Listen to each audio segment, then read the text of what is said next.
What up, y'all?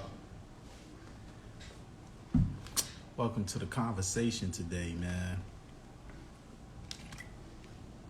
And I know I look crazy. I know I got on my Do It All logo hoodie. It's looking kind of fly. But welcome guys. Y'all ready to talk about some money, man? Let's talk about money. Let me bring in my guest right away.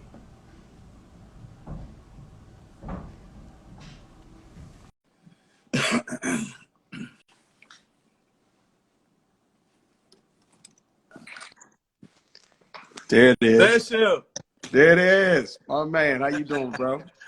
what's going on, man?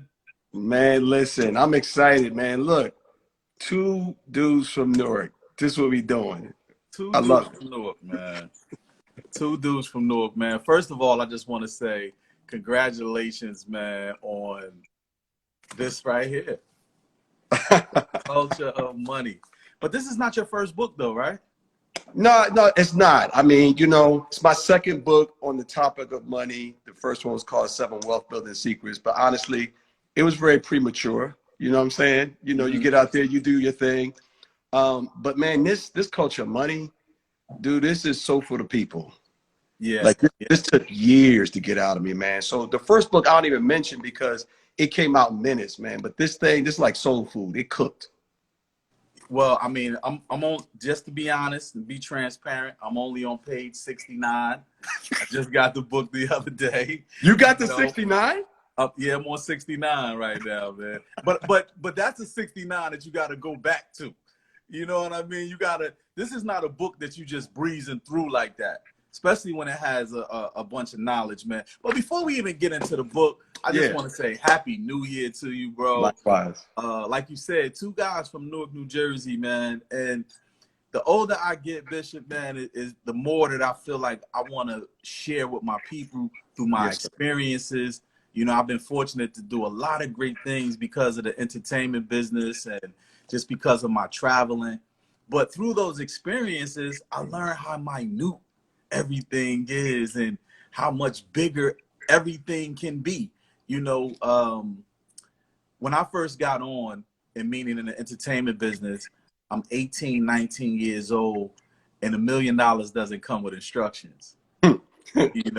Especially when you've never had any money before. You might have thought your little hustle money or whatever moves you're making was money, but it really was sneaker money or to look good aesthetically money or to pay a little phone bill money. But it's not really money until I started to get around people, friends of mine, who was wealthy. It's a difference. And the crazy thing is that what I really learned through those experiences that I went to college. I went to Shaw University. Shout out to all of the HBCUs out there. I've got millionaire friends. I've learned probably more from them about finances than I've learned from any educational institution. I've learned from being on the road, traveling to these prominent places and meeting prominent people and just having conversations, maybe with a cigar or a glass of wine or whatever it is. I get more out of that. I have gotten more out of that than any educational place, man. And since I'm still here in my city of Newark, New Jersey, and we're brothers that's still around, give back. Excuse me. Let me just put on so I can't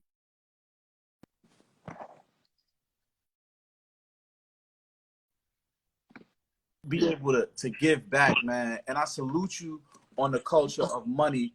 But why did you think you should? Why did you feel like you should make this book right now, man? Well, first of all, let me just say this right quick, man. I'm so proud of you, man, because first of all, your story is very similar, right? Because that's how I learned about money. You learn it in different circles. Because when we come up, most of the examples we get on money's learned behavior too, by the way. Oh yes, Which most puts us definitely. in a terrible disposition, right? Because many of us who come from urban areas, the best examples, if you want to call them the best examples, we see with money are the ballers, right? The drug dealers, the dudes on the street, right? The hustlers.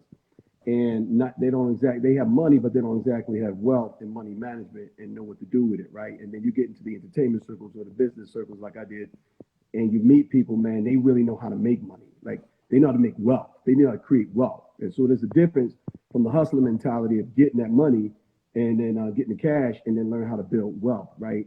So I commend you for walking through that journey, man, because it has everything to do with why I wrote it, because your journey is my journey.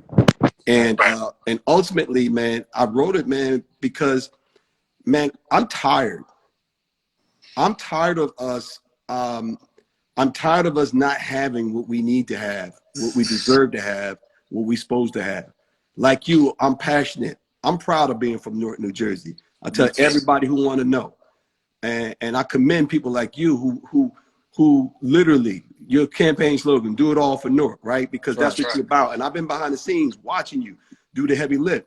And that's what I'm about, man, the heavy lift for people, because ultimately, I just feel like this. If we don't help us, who's going to? That's my motto. If we don't help us, who's going to help us? Yeah. You know? So, yeah, so that's all. That's the, honestly, plain simple reason, man. This, all right, watch this. To answer your question another way, so watch this. This really rich white dude, man, this dude sold his coffee company for like hundreds of millions of dollars. Like, this dude is retired, got a lot of money. And he said to somebody, I don't know why he doing this. Guys who are entrepreneurs, success, the rich guys, they don't get involved with people. They don't do this. He don't need to do this. Why is he doing this? Like, he trying to wrap his head around it. My answer was simple. He still couldn't get it. I said, because I like black people. That's right.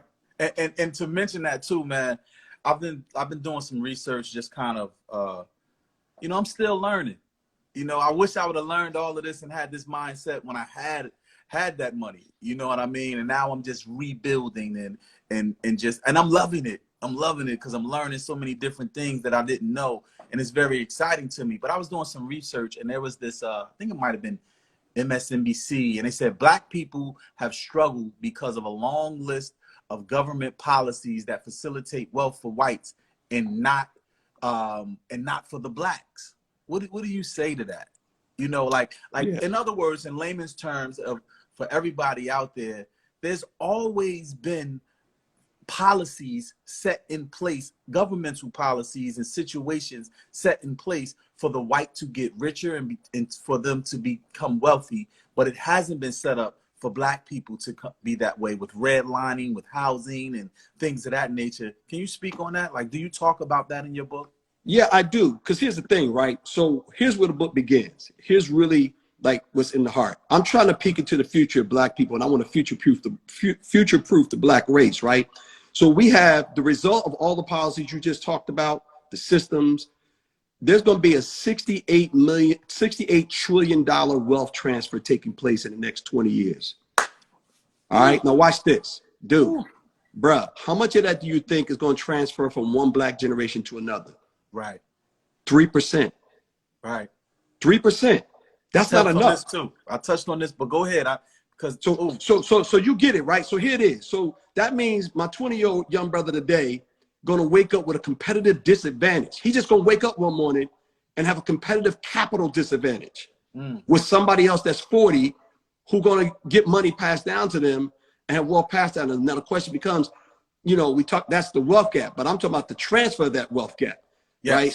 So the wealth gap is just because of these policies. White folks own more property, they own more businesses, and they have more invested capital in the stock market and have built more wealth through all those things. Now, while the stock market discrimination has been broken down and anybody with money could get in, we still face systemically access to capital problems. So just on a very plain, simple, real level.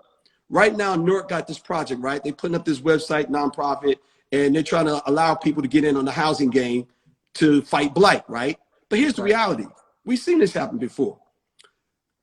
Our white brothers and sisters who have different capital bases because they've been able to take advantage of different systems are already predisposed to the capital and the money they need to buy blighted properties, fix them up, flip them, and turn them for money. Most definitely. You see it at the auction in Newark all the time. You see it at the auction in Newark all the time. So my point is, this is what it looks like systemically. So yeah, we deal with that in the book. So what we say is this, man, here's what I'm saying. A, there are political things that need to be done to fix that problem and fix the gaps, the injustices, right? The disparity, right? There's also some corporate responsibility. So I talk a lot too about what black people can do, what white people can do Because one of the ways to really address this also is, man, we got to get money into the hand of black hustlers and black entrepreneurs and business owners. Why? I mean, think about this. Did you realize only 2% of black dollars is spent with black businesses? Yeah, it stays in our community. A black dollar stays in our community probably like something like embarrassing, like 6 hours. I was gonna say 60 minutes, but 6 hours, right? Yeah. So we don't spend enough money, but watch this. 10% more dollars spent with black businesses will add 1 million more jobs to black people. Because by the way, dude, what people not talking about, black business owners are the #1 employer of black people after the government. Oh, wow. So my point is, so there's ways to deal with this, right? So we need the policy, we need corporate responsibility, but we also need some personal responsibility, right? Because we got to start taking seriously the 3 things that I talk about in the book. No more, which is about financial literacy. Like you said, we got to study this game. Like the game has changed. I read that too. No more, save more, own more. Own more. Yup. It's about and ownership, give right? more. And pass. That's right. So right, literacy, ownership, and legacy, right? Because to own more, you got to know more. And once you know more, you can get into better deals. You can own more. Once you own more, you can pass down more. That's the only way we're going to deal with this problem. So we need the policy solutions, but also we got to start creating this culture of money. Because as you know, being in the game, we influence everything in American culture. But you know the one thing you don't think about? Everything. Not money. Not money. Wow. but Everything, but not money. Not money. So man, this is when you talk, you just got me excited, man, because when you talk about the great, I just had a meeting today, and you know, and I'm not, this is not no cap, as the young people say. This is real. Like, my meetings have changed, right? You know, just to give everybody who doesn't know out there, I come from poverty. I grew up in the city of Newark, New Jersey, right in the West Ward, still in the West Ward, even though I have properties other places. And like I said, when I first got money, it didn't come with instructions, and nor could the people in my family give me instructions because they never came from money.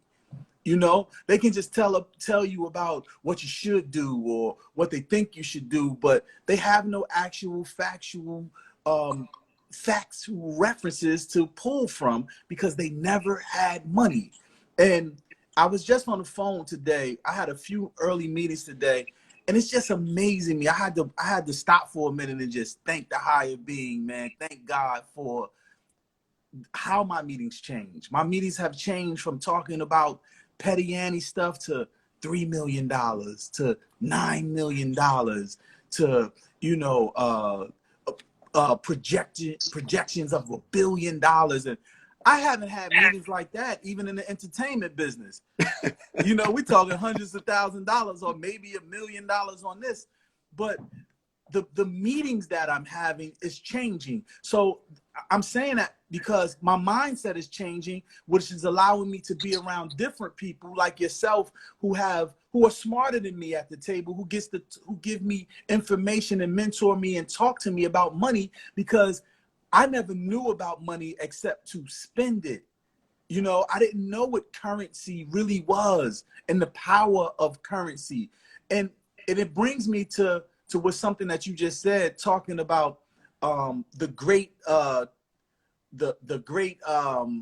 not transformation, but the great tsunami that's coming, right? That great wealth transfer that's coming. Yeah, it's definitely a transfer of power. And when we talk about that transfer, the great transfer or transformation, you have the old, that's that old money, and they got it the way that they got it. But now you have a new generation, and I'm not talking about the platinum selling rappers who's streaming these and that records, because they're not doing what they should be doing with their money anyway. Because collectively, if hip hop is now the pop culture, and we really teamed up and got the culture of money to really rock, the entertainment business, the athletes and the performers could do it alone. That's right. You know what I mean? But we're so programmed of fearful of different things, or that's not my problem, or as long as my children are in good schools, or I have a nice house, or I have a nice car. They're so scared to really sit down and unify that power. Like, how are we going to deal with the old money versus the new money? And the new money comes from technology. It comes from the digital divide. So there is going to be, and this pandemic is setting us all kind of in the right place too. And that's no disrespect to anybody who has lost anybody during this time. So my condolences to all of that. Amen. But it's actually putting us in a place where we got to get it together, because there's a big transfer that is about to happen. And I don't know whether we say 10 years, 20 years, 30, but it's going to happen. And it's happening fast because of technology. Yeah, it is. And you saw it, like you said, in COVID, one of the other things we saw is we saw one of the greatest stock market run-ups in modern history. And in fact, the wealth gap got even bigger during COVID, because there's a group of people who kept investing their money in the market, and their money took off during this last boom. And many of us were on the sidelines. And like you said, it all begins with not knowing. You said it earlier. Look, they don't teach money in schools. Most of the examples are learned behavior. So if you're going to learn money from who you're around, but your environment predisposes you to being around people without money, it becomes something that we got to change. And part of what the culture of money is bigger than the book for me. The reason why the book is so thick is because this is not a moment. This is not here for just today. It's like and the design of it, I want it sitting on your living room table. Because like you said, I want you going back through the first 69 pages with your kids and your grandkids, because I wanted to create something that Black folks could hand down, right? So and in that, what we're establishing, so here's what culture is, right? What culture is our attitudes and values, right? So in other words, we value our food. So we got a certain attitude about our food, and we have certain values. So you got to come correct when you're cooking for us, right? Because that's how we do. We value our drip. So that we just got an attitude about it, right? My grandmother's potato salad. yeah, exactly, right? So that's really, if you want to say, that's one look at culture. So what we got to do right now is these conversations we have right now, this begins it, but then it's got to move into action. So with the culture of money is establishing around those three simple values: own more, know more, own more, pass down more. But in that, we break that down very specifically. Like for instance, here's the new game. The new game is a little bit the same as the old game. We just got to get smart about it, such as, here's the 3 ways you're going to create wealth and close the gap for you and your family. Number 1, we got to own property.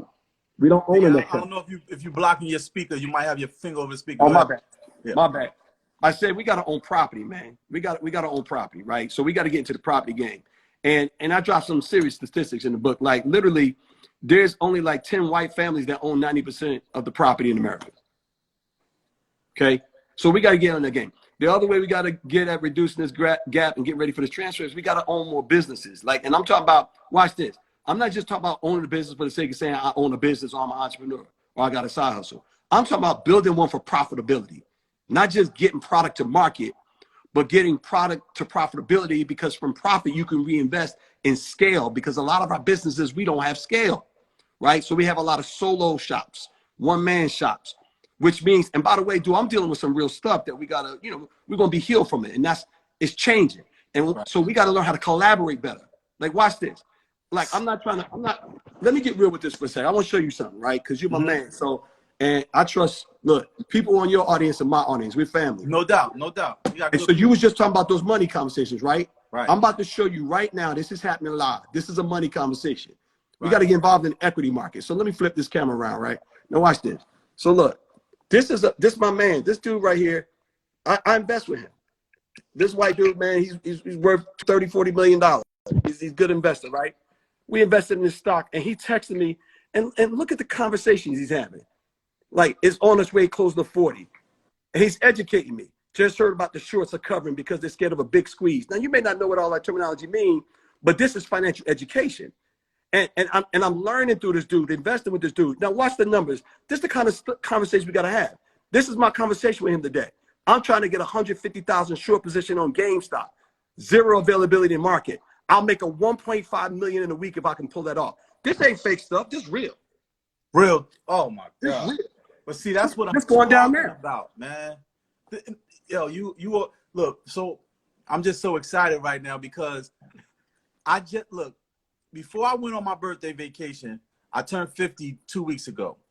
Before I went on my birthday vacation, I took my whole family to Florida and blah blah blah blah blah. But my nephew, I gave him money to put into the stock market.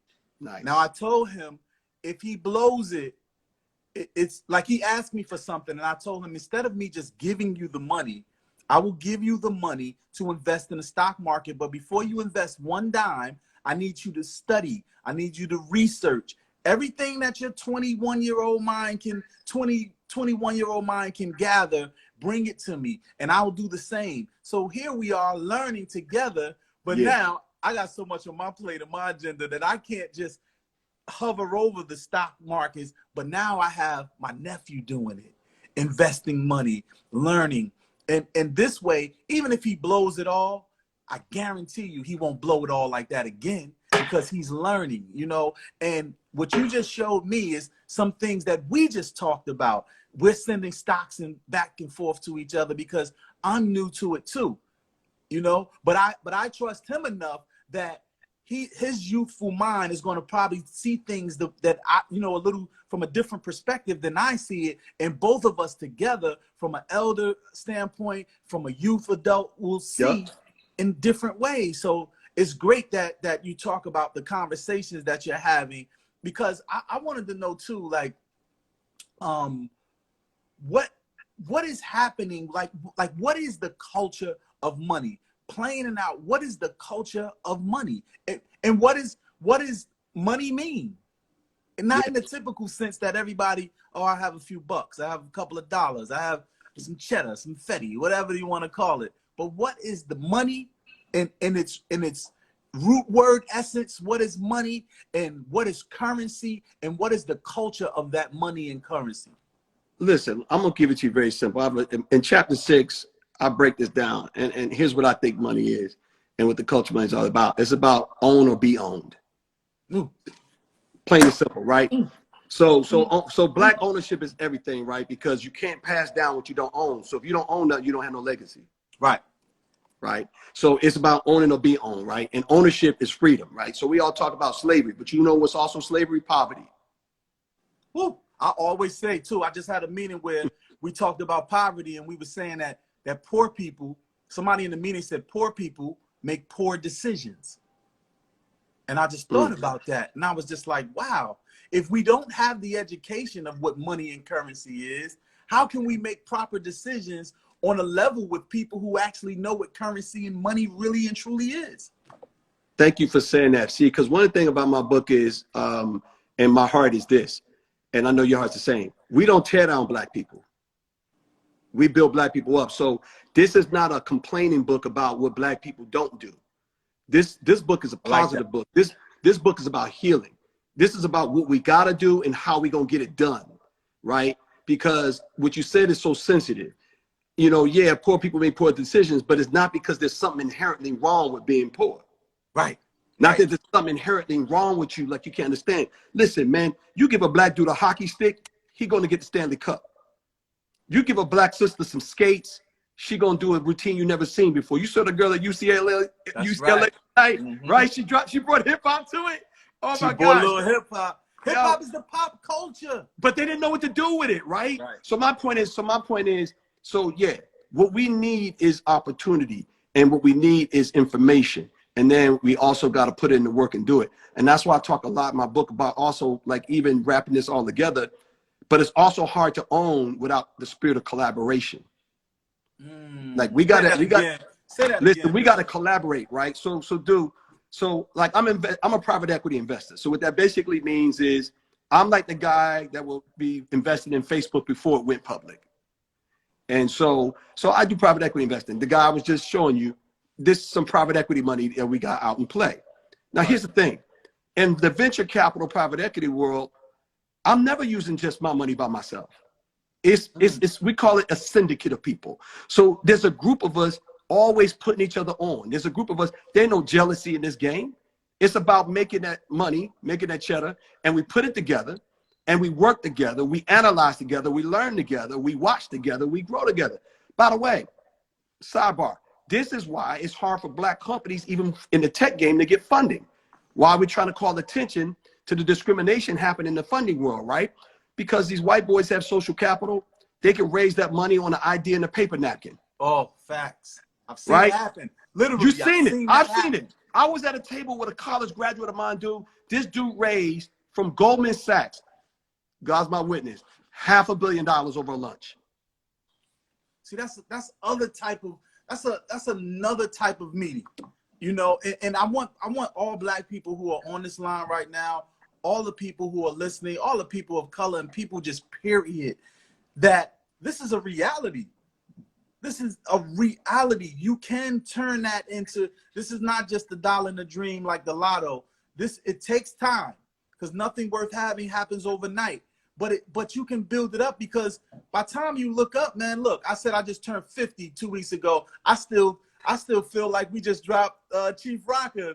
Hey man, we the same age. We the same age. We look good, bro. We looking good. Thank God, man. Thank God for hip hop, man. But now it's not about me though, Bishop. I feel like it's bigger than me, and it's been bigger than me. I just realized that it's bigger than me now, you know. And it's about my family members that I probably will never meet. You know, it's about your children's children's children. Like, how do we leave more? How do we own more so we can leave more? You know? You know, dude, what's the greatest hope in my book, man? So a lot of people ask me this question. They say, I hear you, Bishop, but where do you start, right? And then, you know, like, if I don't have money, then how do I get into this game? And I'm like, you're missing the point of the book. Because I got a chapter called Why $1 Million Would Destroy You Right Now. Oh, yes. That was one of my questions. Yeah. $1 million would destroy you. I said, I got to ask the Bishop about that. Yeah, because here's why. We want to put the cart before the horse. You know how you also lose money? By not understanding the money you have working and how money works, right? So, watch this, bro. I get a lot of questions about, like, Bitcoin. Now, I'm going to use this as an example. Answer that, because that's a question from people who are listening right now. You know, really? I see some of the questions. That's one of the questions. Just to interject real quick, everybody wants to know about Bitcoin. I have a few friends who are investing in Bitcoin, but Bitcoin goes up, then it can go way down, then it can go way. It's just fluctuate too much, and it doesn't really grab me the right way. But some people say they've gained in it. Some people say they lost, but I just don't all the way feel it. Can you please talk about Bitcoin? Well, I'm going to rope that into this, right? Here's why $1 million destroy you right now. Here's the number one rule of serious money making and investing. Number one, you don't invest in stuff you can't understand. See, this is why I said you put the cart before the horse. What I'm trying to get people to do is to value this financial literacy, right? Because by increasing your financial education, you increase your financial confidence. When you increase your financial confidence, you increase your financial capabilities. And we don't have financial capabilities because we don't have financial confidence. We don't have financial confidence because we don't have financial education. So that no more, you can't skip that. That's what I'm trying to get. You don't need money to know more. $1 million, listen, if $1 million will solve everybody's problems, why did 30 for 30 make Broke? Why did they do a documentary called Broke? Bunch of kids coming from backgrounds like ours, multi-million-dollar contracts, 3 years later, broke. You've seen it in the entertainment game. How many dudes you know in the game? I mean, let's be real. I'm not trying to put nobody out there, so we don't have to name nobody. But we all know people who the public think they got. But that money's short. Bishop, I have people now in no ways in the world I'm saying that I'm super set like I used to be, but I'm okay. And I haven't had a record out in years. I'm okay. I have people who sold more records than me asking me for jobs and opportunities. Bruh. Because that's my point. That's why $1 million would destroy them right now. Because to give somebody money is not going to help them if they don't know what to do with it, right? So no more becomes first. So watch this. So, hey, Bitcoin. You know, my first question to people, they say, should I invest in Bitcoin? I ask them, what is it? Right. And if you can't answer me, my advice to you is don't invest in Bitcoin. Perfect.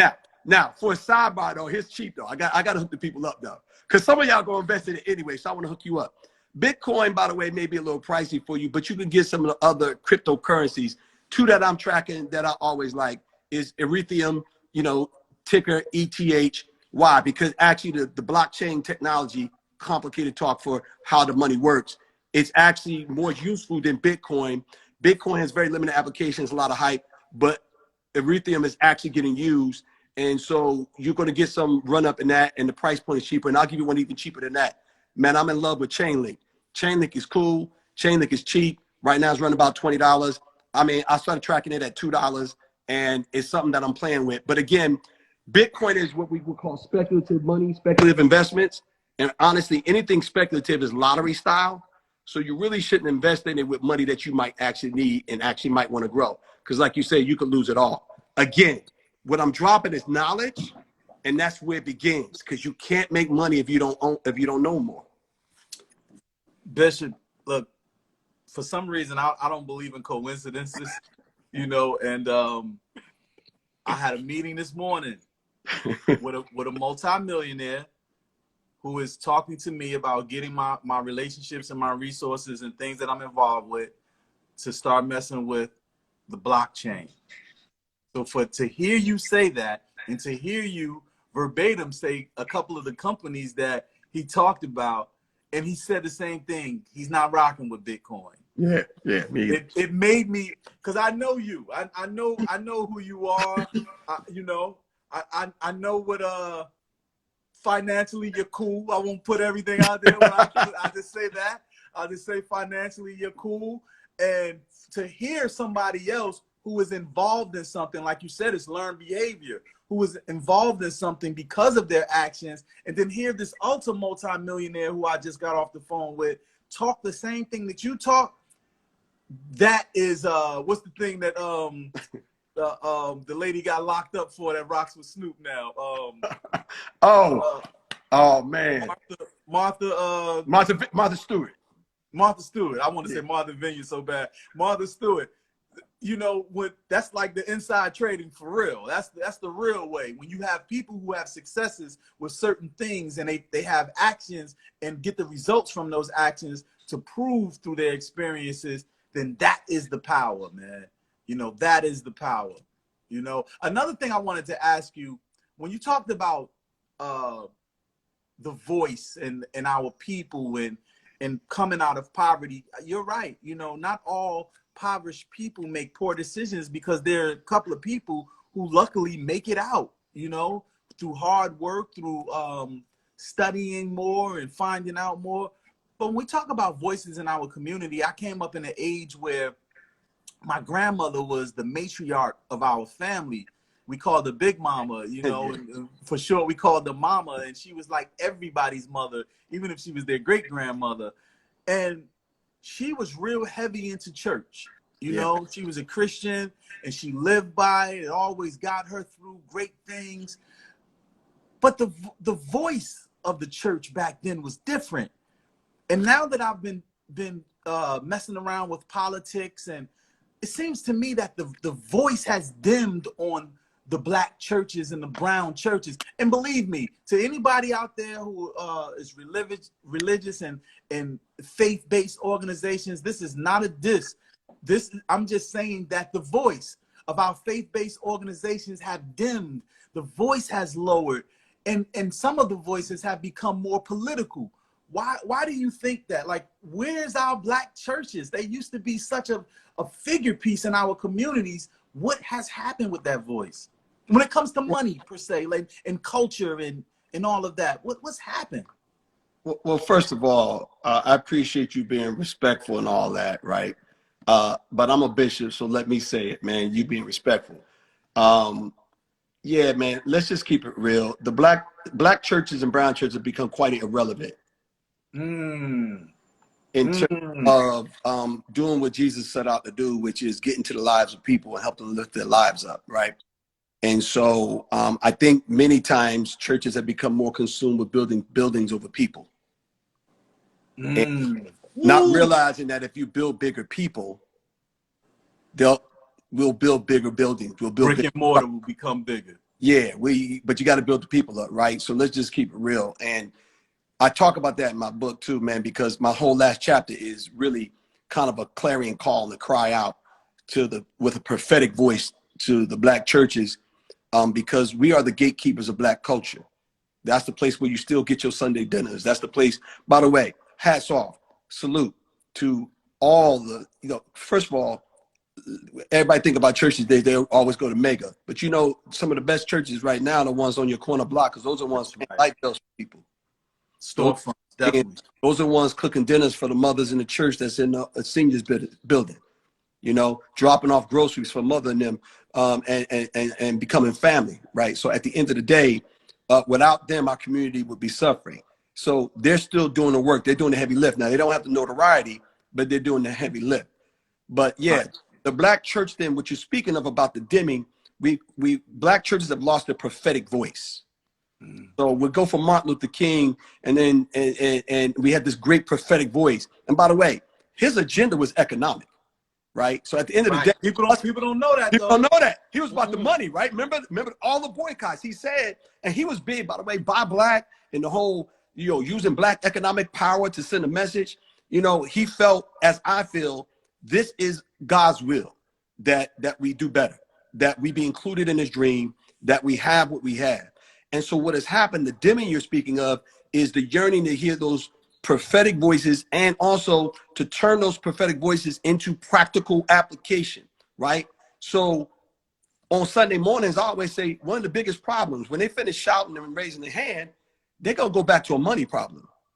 And I want to seriously be like Jesus, at the end of the day, we can't walk away from that. We got to create these financial ministries within our church that's financial ministries, money, but about getting the money. So what I'm trying to do is I'm trying to get that person to stop complaining that all the church wants is my money, and help churches become relevant and say, all my money I get from being associated with my church. With your church, right?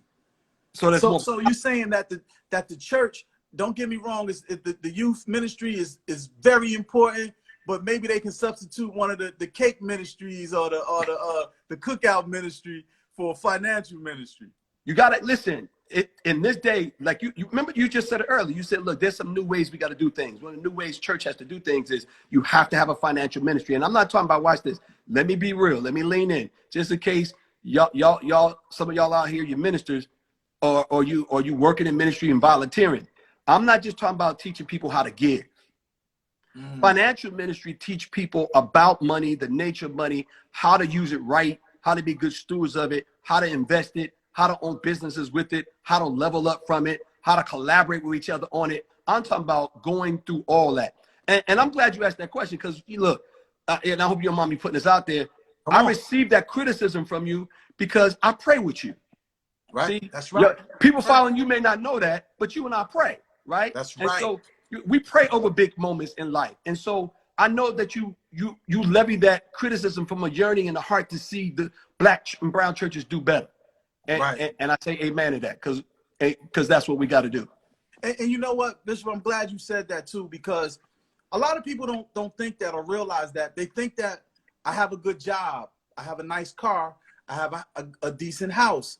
All of it might not truly be theirs own, but they're paying for it as they go along. 30-year mortgages and 3-year car loans, 5-year car loans. But they don't have mentors. Yeah. See what I learned as a actor. This is one of the acting techniques, right? And I'll take it to the entertainment side. An actor has to keep practicing. He or she is practicing. They have to keep practicing. So when you see Denzel might say, you know what? I'm going to do a 30-day run on Broadway. Because there's no stopping, there's no yelling cut, there's practicing. I have to withhold all of this information and hit my marks without the opportunity of making a mistake. I have to do this because that makes me tighter when I actually get in the set, on a set, and they yelling cut, stop. It's easy to do anything when somebody says, cut, do that, stop, do this, cut, do that, and then let's pace it all together. But when you have to be fluid with something, you need to have that practice. You need that mentorship. By praying with you, you give me that mentorship because, like I said, I'm not going to put your business out there, but I know you're all right with the things that you are speaking of. I know that it comes from an experience place. Information changes situations. Yes, sir. You need mentors. I don't care if you're the director of your company. I don't care if you're the director in your church. I don't care if you're the supervisor or the manager or whatever it is. You need mentors to talk you through certain things, to walk you through certain things, because you cannot. I said this on Redman's show a couple of days ago. You should not, and you really should not be the smartest person at the table. You should have other people at the table who know different things than you. And I'm not telling you to be the dumbest person at the table. I'm just saying that you should know some things that I don't know, because I might know some things in the area of entertainment that you don't know. And that doesn't take from who you are or which class of educational level that you come from. It's just saying that together we can be more perfect than we are by ourselves.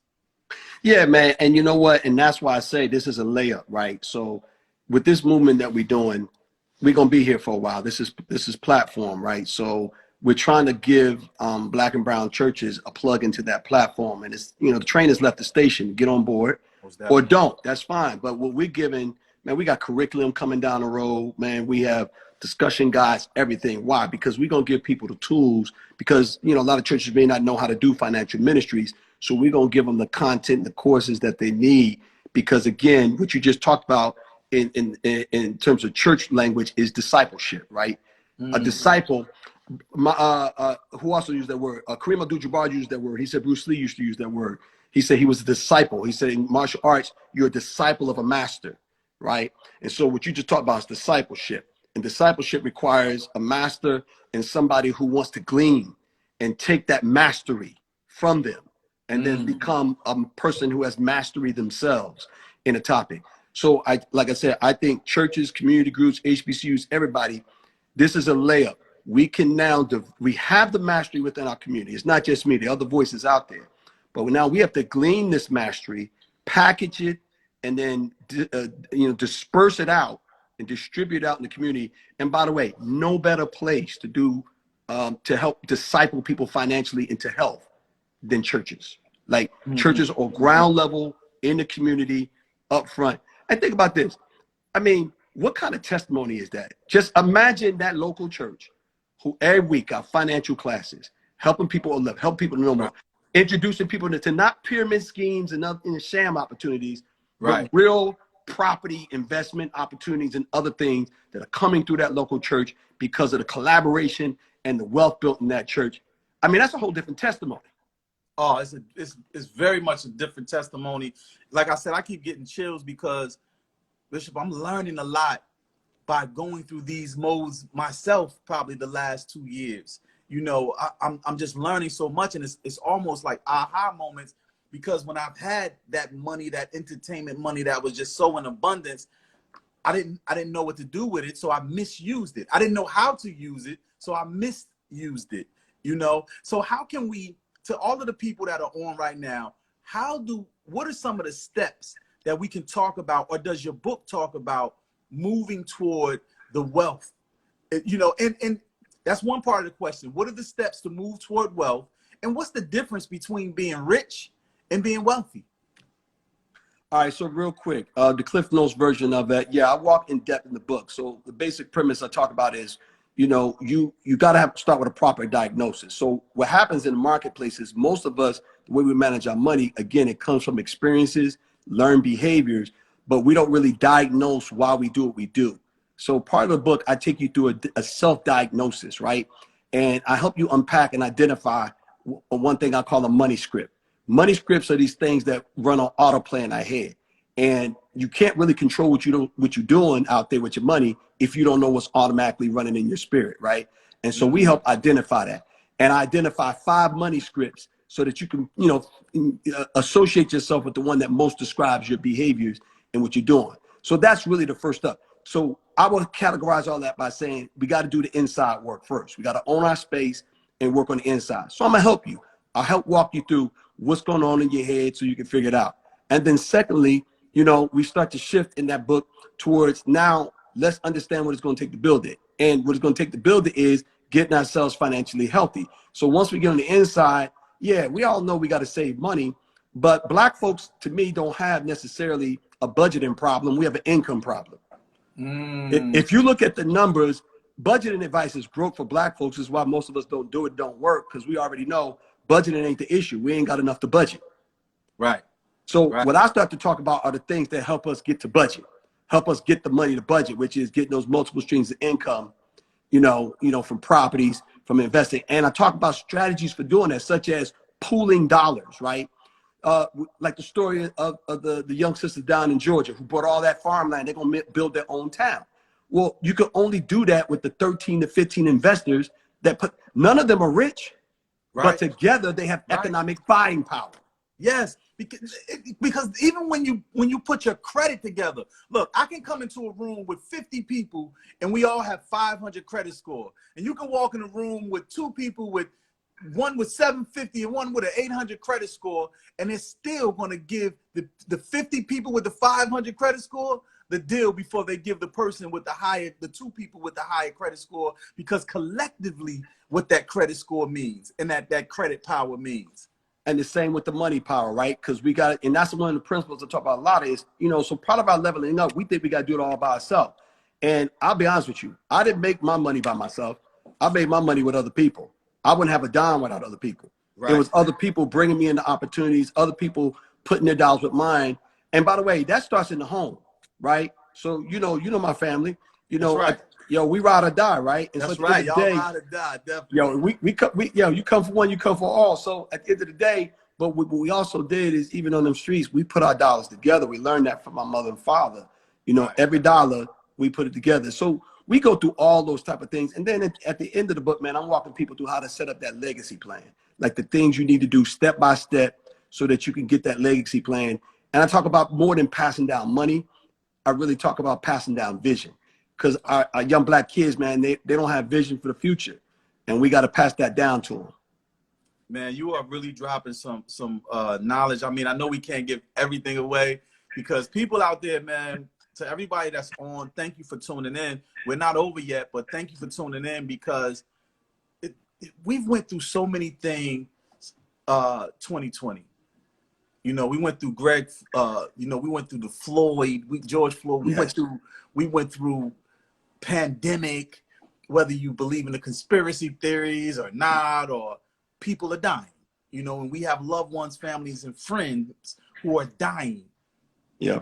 But it's opened our mind, and I can say this from a lot of people that I'm around, it's opened our mind to think differently. But I don't just want it to be a thought, because thinking comes from not knowing, and you have to actually put those thoughts to action. Yeah. You have a pledge in your book that I skipped to. Like, remember, I told you I'm only on 69, but I think I don't know. There it is. You have in your book, the culture of money pledge. What is that, man? Because, you know, I'm an Alpha Phi Alpha. Remember, shout out to my 06 brothers, all my 1906, you know, all my Alpha Phi Alpha brothers. So I understand when you take a pledge, it's serious. Yeah, especially when you do it for the culture of you and your people. What does that mean in that book, man? Man, so look, we got a big goal, man. We're trying to get 1 million Black folks to take this pledge. The pledge is 3 things, right? We're asking people to pledge, you know, to know more, and we define what that looks like. Part of that pledge to know more is that you're going to take financial education literally and seriously, like, you know, committing to reading X amount of articles a week and books a year, right? Because, you know, to do better, you got to know better. And then I want them to pledge, the second part of that pledge is to own more, right? And that we're asking folks to commit to collaborating in business and start a business with somebody else, or to buy property with somebody else, and to get about the ownership game and invest in the stock market. And then the third thing is we're asking people to pledge legacy, pledge to pass down more. And I'm asking them to either get an insurance policy or work your plan to the point that you can leave $100,000 or more to the next generation, because that makes a significant difference.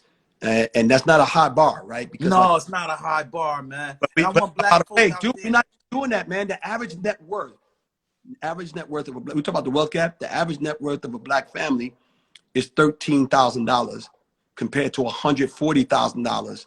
So when we say that the wealth gap, white folks are 10 times, 13 times richer, that's what we're getting at. So if we can leave that 100,000 behind, whether it's insurance or cold cash or investments or a piece of property, then we're doing our part, right? So that we're raising the net worth of the next generation to give them a head start. And I'm not saying we got to make it all easy, but it ain't got to be so hard either. Man, I'll say this right now to the people that are on, that are tuned in, and I don't have a whole bunch, but I have relationships, resources, and I'm okay.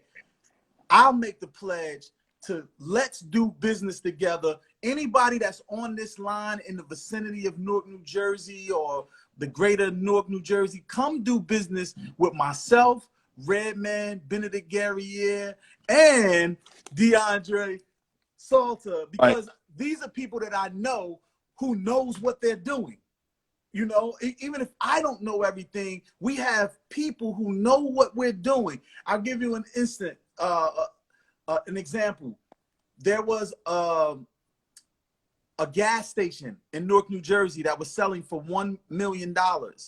So the average person said, well, that's it for me. I don't have $1 million. You know, and, you know, somebody say, oh, I don't have $1 million. But if you get 10 people who can get $100,000 up, then you guys just bought a gas station and the mortgage is only $100,000 and it has a store in it and everything. So it seems like a good opportunity collectively doing it. Maybe not just one person, maybe not 2 people, but if 10 people come together and say, you know, maybe this is just like buying a home individually. That can afford it. Let's round up this money to put this gas station, to manage this gas station in our neighborhoods, and we'll all be owners. See, that's the problem I find too, that a lot of times because of our conditioning, because of the programming that has been going to Black and brown people, we think that I'm not getting with DeAndre. Who is he? I ain't never heard of him. Do It All he ain't had a hit record in 20 years. I'm not getting with him. I'm not, you know, we always, and then you'll have people telling you what you should or should not do, and they've never done anything. So how important is it to team up like you talked about? And what are some examples that people can go through, you know, about the steps, about Man, collectively coming together? bro, look, I thought we were about to tune out, but now you get me all lit up, bro, because Yeah, I mean, you got me so excited, man. If listen, you bro, gotta go, for real, I know for we'll real. let you go, but But this no, is exciting but to me this, because I want to get that bread. But you hit this. So we got to hit this, right, real quick. One of the things I talk about in the book, right? Think about this. The phrase "buy black" is almost incriminating. The fact that we got to have a phrase say "buy black," there's no "buy Asian" phrase. There's no "buy Jewish" phrase. Why? Because these communities understand the value of closed circuit economies, meaning the way to keep a dollar in that community rotating, right? W.E.B. Du Bois said in late early 1900s, he says, in Durham, North Carolina, today, I go buy a house from a black man with wood made from a black man, chopped down by a black man, and a bed built by a black man. Come Right? on, talk. So he talking about, Bishop. so my point is, again, that's that collaboration that we once had, that we lost, that we got to regain. It's part of us, right? And it's the social conditioning, like you said, a lot of internalized racism. The system has tried to break us, but it's in there. It's us, right? And so that's why when you go in different neighborhoods, you see Asian grocery stores. They're not saying that black folks can't shop there and white folks can't shop there. They're just catering and bringing product to their marketplace. And so it's not just Newark. Somebody said, well, why just Newark? It's not just Newark. No, we need to collaborate in Louisville, you know, Atlanta, Detroit, New York, you know, Harlem, Newark, wherever it is. It's about the spirit that we got to take everywhere.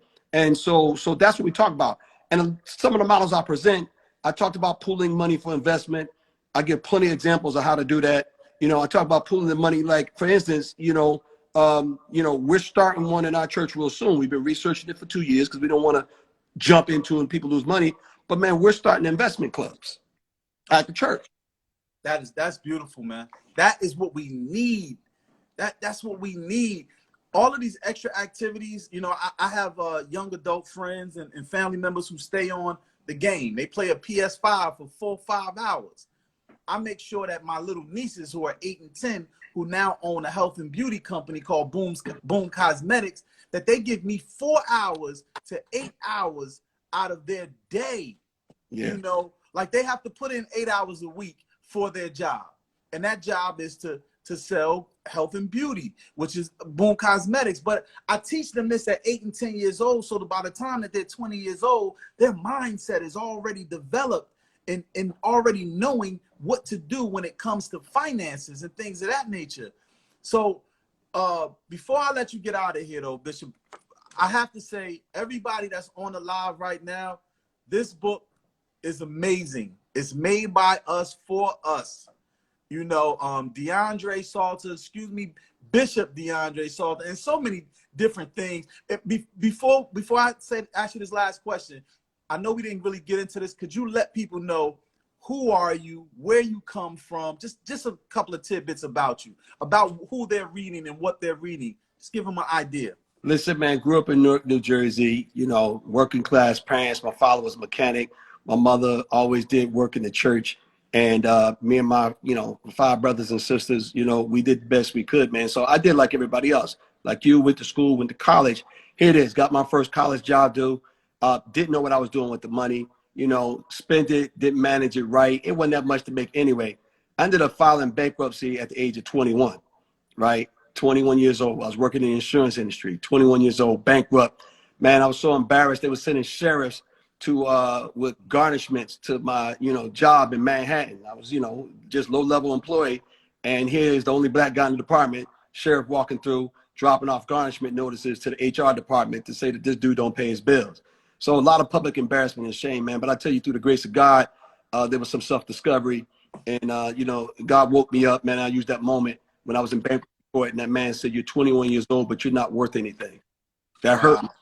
And from there, man, I put my hand to the plow, man. I did some work. I received the grace of God, man, and got my spiritual life together and my corporate life together.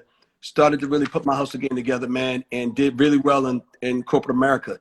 You know, before I was the age of 30, I was voted one of the 40 top black executives in America before the age of 30 in the insurance industry. And then I left the insurance industry on the corporate side to start my own insurance brokerage firm and, you know, doing commercial insurance. And by the time I was 33 years old, I had built a multi-million-dollar empire. Most definitely. Still own it today. As you know, we have offices in Israel, Baltimore, Maryland. Google them, baby. You know what I'm saying? New York City. We have a team in India. We have a team in Florida, right? And so we are the largest black-owned insurance brokerage in the country, and some even say potentially in the world. But I let them say that. I don't have the stats on that. That's right. You know, You don't so have to say it. and we do real good. And I pastor every Sunday at Impact Church in South Plainfield, New Jersey. Man, shout out to Impact Church in South Plainfield, man. If you're ever in South Plainfield or in that area, please go check the bishop out, man, because he drops it. Now you said something about when they came to you when you was 21 and they gave you those, you know, all of those garnishments and all of that type of stuff. It was embarrassing. I'm not sure where I read it, but I know in my 69 pages that I read it, I was trying to sneak and look through it real quick. But you talk about black people and brown people being embarrassed. Yeah. Which section was that in? Was that?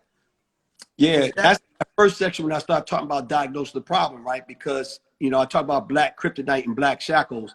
Right. And, Right. The shackles, and, right. Yeah, right. Right. And so one of the things that, you know, shame and embarrassment are like black kryptonite. You know what I'm saying? Like, you know, these are the things that cause us not to ask great questions, cause us to not investigate more, because what happens, a lot of us, we've been through so much struggle, we don't want people to know what we don't know.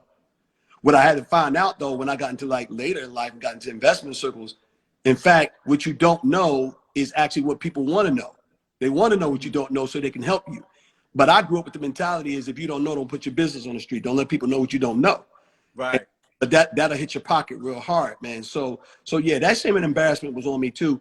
But I think that's why my story is a story of hope, because you know, with you and I, that's what we represent. That's you know, right, bro.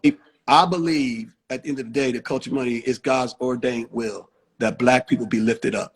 I believe it's the will of God that we hand down wealth from one generation to another. And I believe it's the will of God that opportunity come our way. And I want to help us get prepared, get right for it, and make sure that we take full advantage of it. So if you don't do nothing else today, do 2 things. Go buy that book, go to Amazon, Barnes and Nobles. And secondly, do like us. Go to thecultureofmoney.com and take the pledge. Yo, take the pledge. And I'm telling everybody on the live right now, if you are ready to take this pledge, and I'm being serious, you see I'm scruffy. I came from the gym. I still got my hat on, but I had to get this conversation in it, because it's not just about how you look on camera, but it's about what you talk about and who you're talking about it with.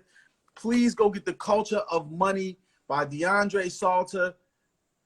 You know, and also, man, I'll tell you this. If you take the pledge, myself, the people I invest with, myself, Redman, Benedict Guerriere, DeAndre Salter. We will sit down with you if you really truly want to invest. A number of you, and let's see what it happens. You know what we can do. Let's see what type of capital you have. Let's see what type of relationships, and let's put our economics together, and let's make some things happen. And if you're truly real about that, you can meet with me, you can DM me, and we can talk about it before I take it to the next level. But I'm opening up an opportunity for you to invest. If you don't think you can invest, you say, oh, I only have $2,500 saved up. That can be invest. Oh, I only have $1,000. That can be invest if there's a collective together that makes it make sense. You know, and I'm telling you from me to you that that's something that I'm willing to do for the community, you know, so we can collectively get together. Now, Bishop, before you get out of here, one question that's wrapped up in like 3 questions. This almost sounds like a youthful question. Woulda, coulda, shoulda when it comes to money. Or maybe in your case, we could say would, could, should, you know, when it comes to money. All right, let me think about that. All right, so I want to start with shoulda first. Okay. All right.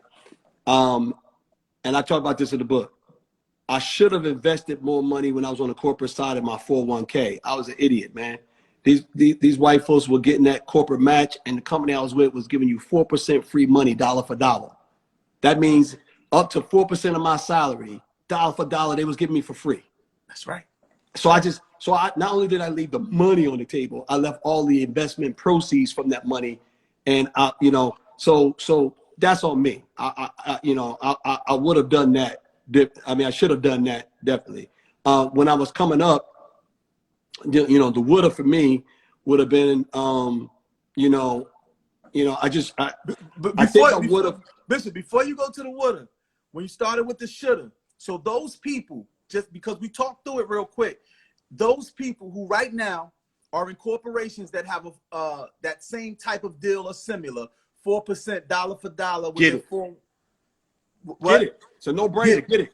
How should they, like, quickly, how should they walk through? Because they might not know. Go call your HR right now. Call your HR office, send an email to HR, pick up somebody and ask. Say, listen, I want to know if we have a 401k or a profit sharing plan, and how much of my salary does the company offer in terms of a match? They got to tell you that, right? So don't be embarrassed. Ask that. It's your right to ask that question. And whatever number they tell you, hey, put as much money as you can to get that free money. That's the should. That's the should. Okay. All right. Something that I would have done differently, now knowing what I know, is I really would have actually started partnering with people better. Like my trust factors, we talked about it, right? We got some of the stuff. I had a lot of trust issues, right? So I didn't realize till much later in my life, it wasn't until my late 30s, I started making those type of investment deals with people where I really realized that I was hurting me. I really wasn't hurting them.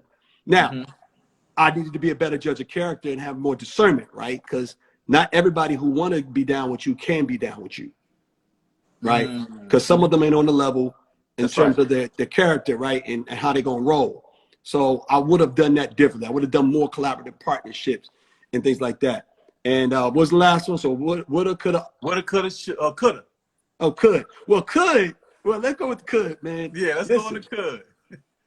Because this is where the culture of money comes in, man. Listen, man, I'm dreaming big, man. I mean, honestly, what I'm really looking to do in my next run is I want to actually get more Black folks, particularly because you do have some of us who have come up to a level where we can start doing some of the private equity investing and things. And I want to bring Black folks into that world. And if I could, and when I can, I want to do a boutique private equity fund, man, targeting Black investors and bringing Black folks from entertainment, corporate America, hustle gang, whatever it is, and bring them into some of these private deals so that we can catch the next Facebook. That's what I want to do.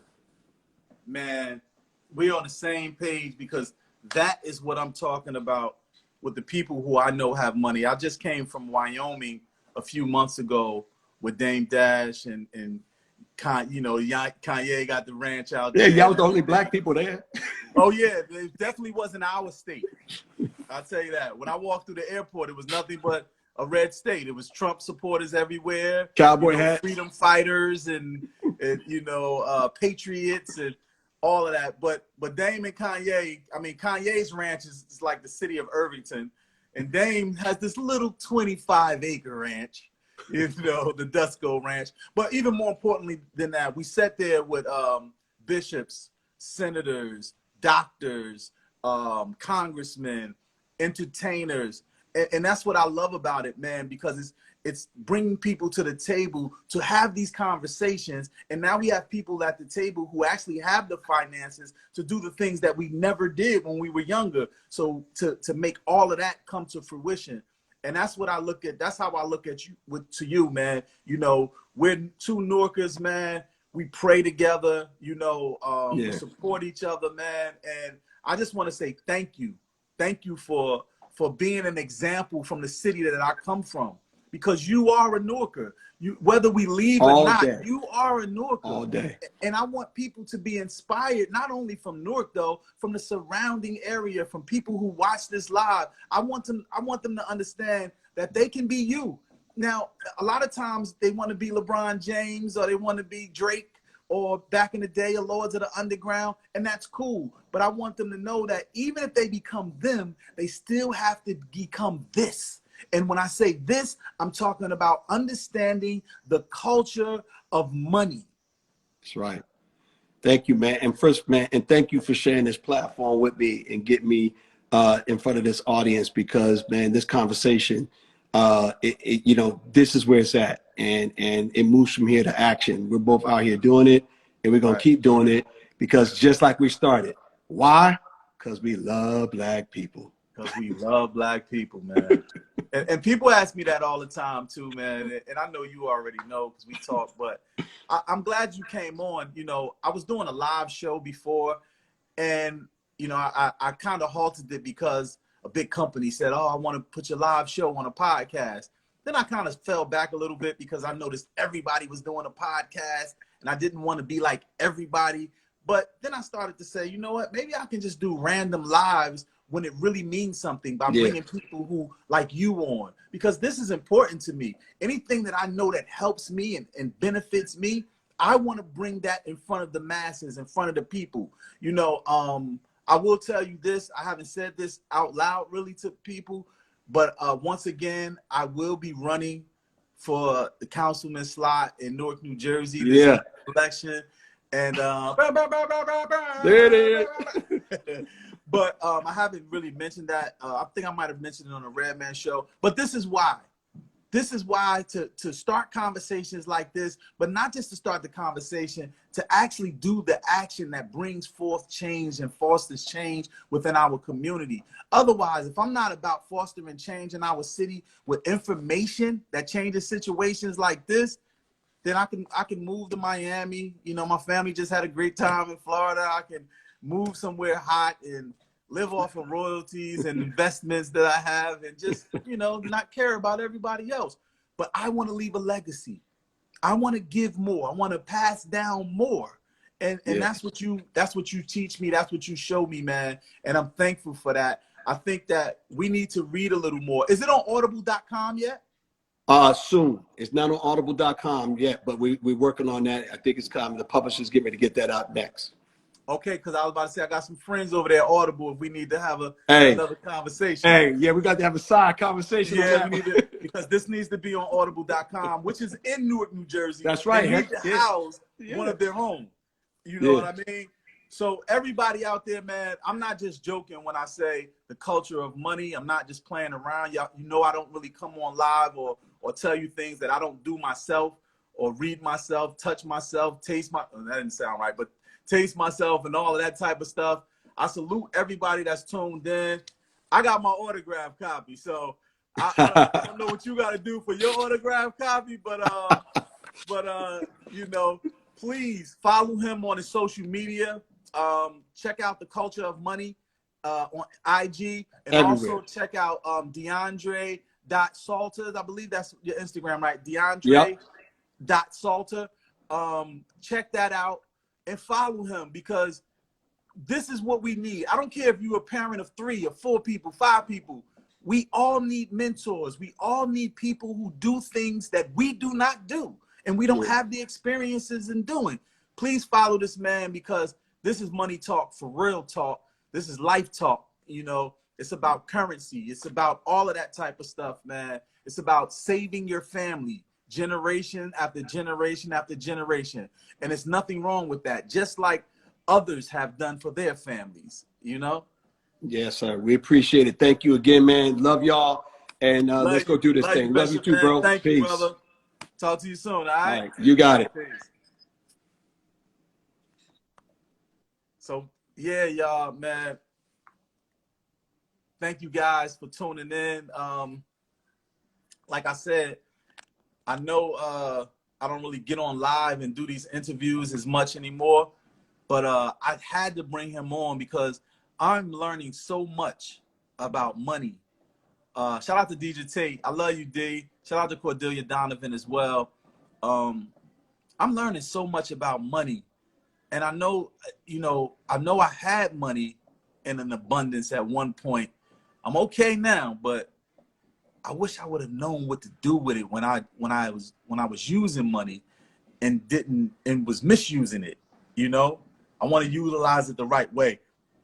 I never want to work hard for money anymore. Now, don't take that the wrong way, but I never want to work hard for money anymore. I want to make money work for me. And that's just the mindset that I'm in now. And that doesn't mean that you don't work hard and put in hard work for the things that you do. It just means that you're not killing yourself waking up 9 to 5 every day to go chase a check. Or for in my situation, I still wake up before COVID and get on a plane to go overseas, or to get on some type of transportation to go overseas to work hard for the money. And I no longer want to do that. Now, listen to what I'm saying. I'm not saying that I do not want to perform anymore. I will perform as long as I can move these bones. And I definitely want to continue to perform, but I don't want to have to if I don't want to, you know? And that is the power of money. I want to make sure that my assets are more than my liabilities. And that's what I'm dealing with now. I want more assets than liabilities. Man, definitely go check out The Culture of Money. It's your boy Do It All, Dupre Kelly, man. Love all of y'all. Holla at your boy, all right? Salud. Peace.